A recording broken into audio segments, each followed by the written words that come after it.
வணக்கம். கதையின் தலைப்பு உயிர் சீர். எழுதியதும் வாசிப்பதும் பொள்ளாச்சி அபி. நீங்க என்ன சொன்னாலும் சரி, நான் இப்போ கல்யாணம் பண்ணிக்க மாட்டேன். மகள் வளர்மதியின் தீர்மானமான பதிலில் அசந்து போனார் சிதம்பரம். இத்தனைக்கும் மாப்பிள்ளையாக வரப்போகிற வீரமுத்து பேரூர் வட்டாரத்தில் பெரிய சந்தையான பூலுவப்பட்டி சந்தையில் வாழை இலை கட்டுகளை விற்கும் சிறிய கடை வைத்துள்ளான். வீட்டில் ஒரே பிள்ளை, அம்மா மட்டும்தான். வேறு எந்த பிக்கல் பிடுங்கலும் இல்லாத ஓரளவு வசதியான இடம்தான். பெண் பார்க்கவென்று வந்தபோதே, பெண்ணை எனக்கு ரொம்ப பிடிச்சிருக்கு மாமா, வளர்கிட்டையும் சம்மதமான்னு கேட்டு சொல்லுங்க என்றவன், கல்யாண ஏற்பாடெல்லாம் தடபுடலாக ஒன்றும் வேணாம், என்ன முடியுமோ அதை செய்யுங்க போதும் என்று கூட சொல்லிவிட்டான். அவனது தாயும் கூட வந்த உறவினர்களும் அதனையே ஆமோதித்து விட்டு சென்றனர். சிதம்பரத்தின் மனைவி கோமதிக்கும் இந்த சம்பந்தத்தில் மிகுந்த மகிழ்ச்சி. இவ்வளவு தோதான இடம் இன்னொன்று அமைவா போது, இந்த பெண் ஏன் இதை புரிஞ்சுக்க மாட்டேங்கிறா என்று வளர்மதி மீது மிகுந்த கோபமும் வந்தது சிதம்பரத்திற்கு. ஒருவேளை காதல் கீதல் என்று ஏதாவது? அவ்வாறு யோசித்த சிதம்பரத்திற்கு அதற்கான சாத்தியமே இல்லை என்றும் புரிந்தது. 10வது வரை மட்டுமே படிக்கச் சென்று வந்தவளை கல்லூரியில் சேர்க்க வசதி இல்லை என்று படிப்பை நிறுத்திவிட்டவர்தான். மற்றபடி இந்த 4 வருடங்களில் கோவிலுக்கும் தாங்கள் அழைத்து போகும் இடங்களுக்கும் தவிர அவள் வெளியே எங்கும் தனியே செல்வதில்லை. தன்னுடன் தோட்டத்திற்கு வருவாள். ஆடு மாடுகள் உள்ள பட்டியை கூட்டி பெருக்கி சுத்தம் செய்வாள். அவைகளோடு கொஞ்ச நேரம் கொஞ்சிக் கொண்டிருப்பாள். அவர்களுக்கு இருக்கும் ஒரே சொத்தான 1/2 ஏக்கர் நிலத்தில் வைக்கப்பட்டிருந்த தக்காளி செடிகளுக்கு தண்ணீர் விடுவாள்.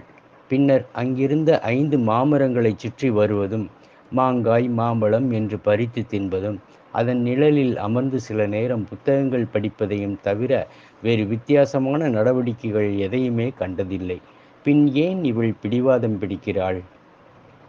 விவசாயம் செய்கிறேன் என்று நிறைய கடன்கள் உள்ள அப்பனிடம் போதுமான அளவு பணம் காசு வசதி இல்லை. இப்போது எதற்கு கல்யாணம் என்று யோசிக்கிறாளோ? தடபுடல் இல்லாத கல்யாண ஏற்பாடு என்றாலும் குறைந்தது 50,000 வேண்டும்தான்.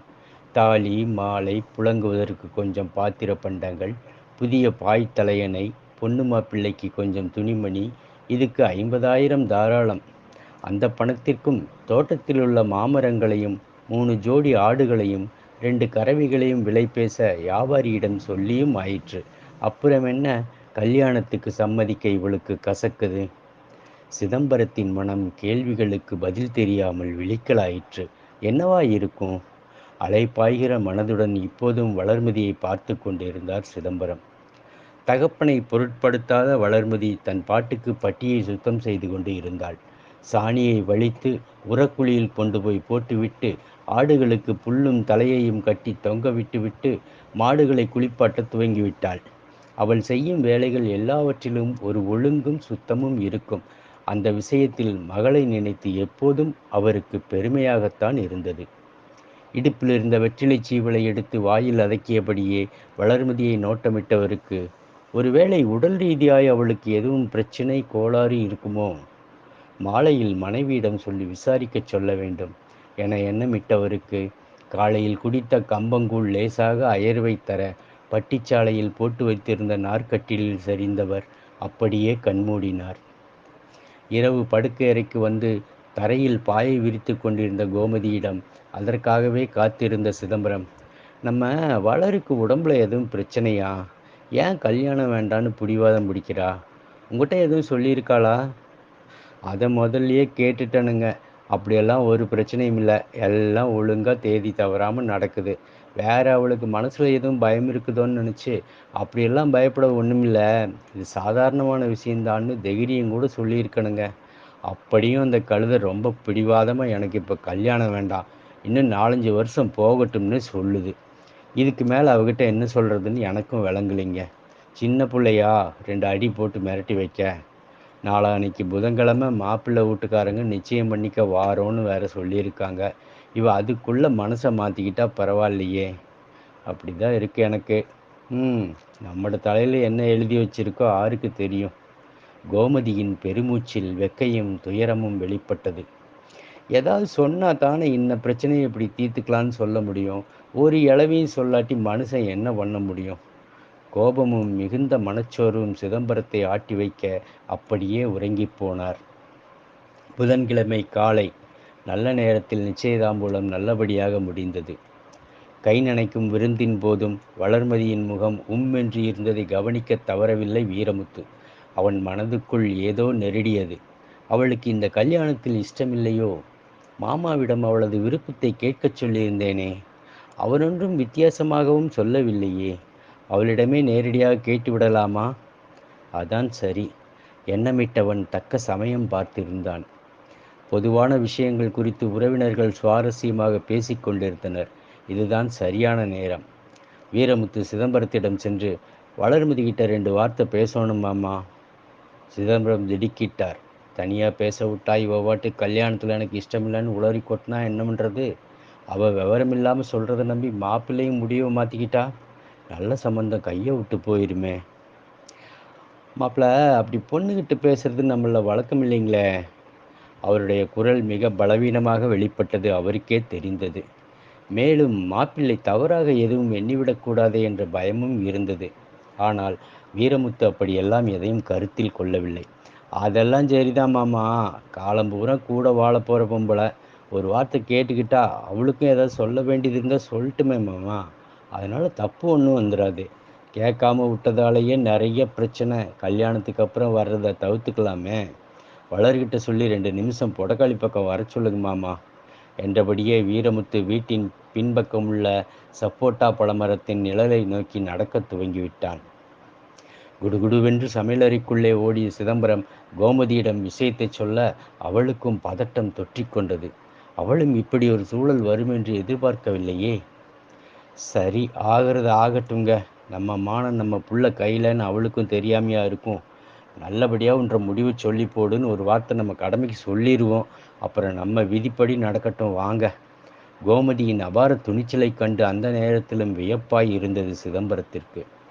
ஆழ்ந்த யோசனையுடன் தோட்டத்து ஜன்னல் வழியாக பார்த்து கொண்டிருந்த வளர்மதியிடம் வீரமுத்துவின் விருப்பத்தை சொல்லவும் அவர்களுக்கு சற்று பயமாகத்தான் இருந்தது.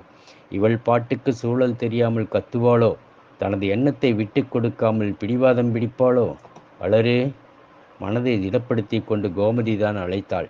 வெடுக்கென்று திரும்பிய வளர்மதியின் முகம் கடுகடுவென்று தான் இருந்தது. என்ன? பார்வையிலே அவள் கேட்ட கேள்வியில் கோபம் கொப்பளித்தது. இல்லை, மாப்பிள்ளை உன்கிட்ட 2 வார்த்தை பேசணும் மாமா. பேச விருப்பமான்னு கேட்க சொன்னார். சிதம்பரம் பம்மிக்கொண்டே சொல்ல வளர்மதியின் முகத்தில் எதற்கு என்ற கேள்விக்குறி பிரதிபலித்தது. ஏதோ யோசனையும் தொடர்ந்தது. சில வினாடிகள் திகிலுடன் அமைதியாக கழிந்தது. அவள் முகத்தின் போக்கை பார்த்தபடியே கோமதியும் சிதம்பரமும் காத்து கொண்டிருந்தனர். வளர்மதி ஏதோ ஒரு முடிவுக்கு வந்தது போல் இருந்தது. சரி, பேசுகிறேன்ப்பா. வளர்மதி அமைதியை கலைத்தாள். சரி கண்ணு, எங்கள் கௌரதியெல்லாம் நீ பேசுகிறதுல தான் இருக்குது.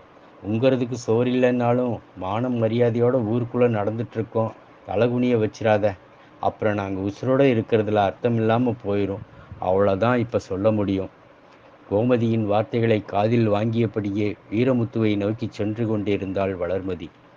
அந்த மரநிழலில் துவைக்கும் கல் மீது உட்கார்ந்திருந்த வீரமுத்து தான் எழுந்து கொண்டு அவளை உட்காரச் சொல்லி கை காட்டுவதும் அவள் மறுப்பதும் தெளிவாக தெரிந்தது. அதற்கு பின்னர் அவர்கள் பேசிக்கொண்டது காதில் விழவில்லை.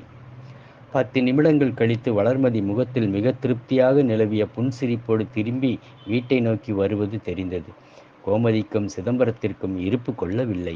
அவள் தங்களை நெருங்கியதும், என்ன சொன்ன, என்ன சொன்ன? இருவரின் குரலிலும் தெரித்தது ஆர்வம். ஒண்ணுமில்ல போமா என்று சொன்னபடியே உள்ளறைக்கு ஓடினாள் வளர்மதி. அப்பாடா, ஏதோ நல்லது நடந்திருக்கு. தாங்கள் 10 நாளாக மேற்கொண்ட முயற்சியை 10 நிமிடத்தில் நிறைவேற்றிவிட்டார் மாப்பிள்ளை. மானசீகமாக மனதுக்குள் கும்பிட்டு கொண்டார் சிதம்பரம். காலை மணி இன்னும் 6ஐ தாண்டவில்லை. தோட்டத்திற்கு கிளம்பி கொண்டிருந்தார் சிதம்பரம். கோமதி, குடிக்க ஏதாச்சும் கொண்டு வாத்தா. தக்காளி செடிக்கெல்லாம் உர வைக்க ஆளுகளா இன்னைக்கு வர சொல்லியிருக்கு. அவையெல்லாம் வாரதுக்கு முன்னே போய் நாம் நிற்கணும்ல. இதா வந்துட்டனுங்க. சமையல் அறையிலிருந்து கோமதி சொல்லி கொண்டிருந்த அதே சமயம், அண்ணே அண்ணே என்று வாசலில் குரல் கேட்டது. இதா வந்துட்டனப்பா என்றபடியே வெளிவந்த சிதம்பரம் 4 பேர் நின்று கொண்டிருப்பதை பார்த்தார். யார்ப்பா, என்ன வேணும்? அண்ணே, நம்ம மரக்கடை முதலாளி கணபதி ஐயா அனுப்பிவிட்டாருங்க. அவர்களின் கைகளில் கோடாரி, கயிறு, வெட்டெறிவாள் என இருந்ததைக் கண்ட சிதம்பரம், நம்ம வீட்டுக்கு மேற்கால போகிற இட்டேரி வழியாக மெதுவாக போயிட்டுருங்கப்பா, கொஞ்சம் தொலை போய் வடக்க திரும்பினா நம்ம தோட்டம்தான், நடங்க வந்துடுறேன் என்ற சிதம்பரம் திடீரென்று நினைவு வந்தவராய், ஏப்பா உங்களுக்கெல்லாம் மத்தியான சோறு நம்ம வீட்டிலேயே சொல்லிட்டுமா? வேணாங்க ஐயா, நாங்களாம் சோறு கண்டு வந்திருக்கோம், அப்புறமா கொஞ்ச நேரம் கழித்து ஏதாவது டீயோ காப்பி தண்ணியோ கொடுங்கய்யா, அது போதும் என்றபடியே அவர்கள் வீட்டின் பின்புறம் நோக்கி நடக்கத் துவங்கினர். சிதம்பரம் தோட்டத்திற்கு சென்றபோது மரம் வெட்ட வந்த ஆட்கள் யாரோ ஒரு மனிதனிடம் நின்று பேசிக்கொண்டிருப்பது தெரிந்தது. அருகே ஒரு மோட்டார் சைக்கிளும். அட, யார் அது? நம்ம மாப்பிள்ளையா? இவர் இங்கே என்ன வந்தார்? சிதம்பரத்தை கண்டவுடன் ஆட்கள் முந்திக் கொண்டு சொன்னார்கள், மரங்களை வெட்ட வேணாம்னு இவர் சொல்றாருங்க.